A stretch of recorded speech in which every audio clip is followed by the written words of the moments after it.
Bonsoir à tous, je suis Prudence et bienvenue dans votre rubrique Afrique debout sur Nke Ilam. Alors aujourd'hui, nous parlerons exclusivement du capitaine Ibrahim Traoré, de la situation du peuple burkinabé et des traîtres de la nation.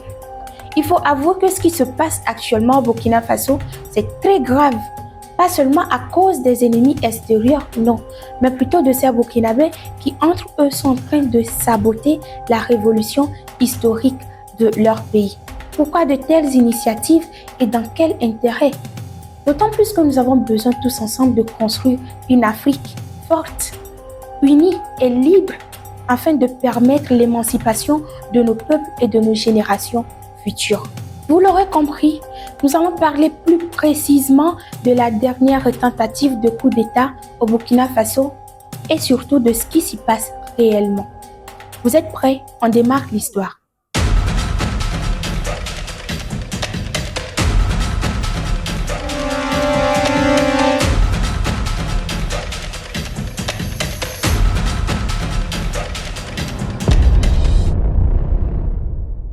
En septembre 2022, lorsque le pays était au bord du gouffre, un homme s'est levé, le capitaine Ibrahim Traoré.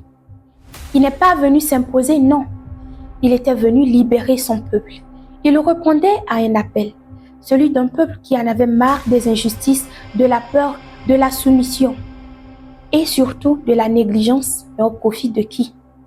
D'une minorité de privilégiés qui pillaient incessamment les richesses au détriment de la grande population. Ce n'était pas un coup d'État, non. C'était un acte de libération, un acte de dignité. Mais comme toujours, lorsque tu ne rentres pas dans l'ordre établi, on cherche à t'abattre. Et depuis, ils ont toujours tenté. Pour commencer, en décembre 2022, une mutinerie dans l'ombre. En mai 2023, des attaques économiques. Toujours en 2023, en septembre, des manœuvres internes suspectes. Et en février 2024, des infiltrations dans les services. Parlons de cette tentative. Le 16 avril 2025, l'armée burkinabé a publié un communiqué officiel. Une tentative militaire a été déjouée. Des officiers, certains déjà relevés au commandement, ont été arrêtés, notamment le lieutenant Sungrana.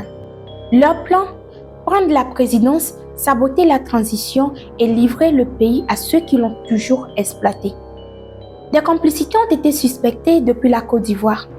Des exilés cherchent à revenir pour mieux trahir.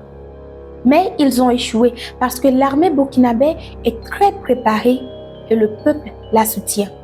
Le capitaine Ibrahim Traoré l'a d'ailleurs dit. Ce qui est désolant, c'est que ce sont les fils du peuple eux-mêmes qui sont en train de saboter la révolution. Mais pourquoi? Pour de l'argent? Pour servir les maîtres occidentaux? Alors qu'en Afrique, nous avons assez d'or, d'argent, d'intelligence, de terre qu'on pourrait se partager entre nous, frères. C'est une honte et le peuple ne le pardonnera pas. Le 18 avril 2025, une nouvelle étape a été franchie. Le général Michael Langley, chef au commandement de l'armée américaine pour l'Afrique, AFRICOM, a accusé le capitaine Ibrahim Traoré de voler tout l'or du peuple pour son profit personnel. Il suggère même que son métier au pouvoir est une menace qu'il faut à tout prix éliminer. En gros, les États-Unis et la France interviennent directement. Un peu comme le cas de la Libye avec Kadhafi. Tout d'abord, ils salissent, ensuite ils isolent et pour finir, ils frappent. Encore une fois, ils utilisent un visage noir pour porter l'offensive. Le général Michael Langley, étant un Afro-Américain, est en train de combattre un Africain libre pour sauver le système impérialiste. Un peu comme l'a fait hier Obama. Mais cette fois-ci, ça ne passera pas. Et ça ne passera pas parce que depuis le Mali, le Sénégal, le Niger, le Cameroun, le Togo, la jeunesse reste debout. La jeunesse aussi bien francophone qu'anglophone. Et depuis la diaspora, notamment en Belgique, aux États-Unis, en France, ils prennent position sur les réseaux sociaux pour appeler à la résistance. C'est une première et c'est historique. L'Afrique réelle se réveille. le monde noir est en train de se reconnecter et les ennemis commencent à avoir peur. L'ennemi n'est jamais l'un de nous et n'attend qu'une seconde d'inattention pour porter son coup. Aussi méprisable qu'il soit, nous devons rester debout pour la sécurisation et l'émancipation de nos peuples.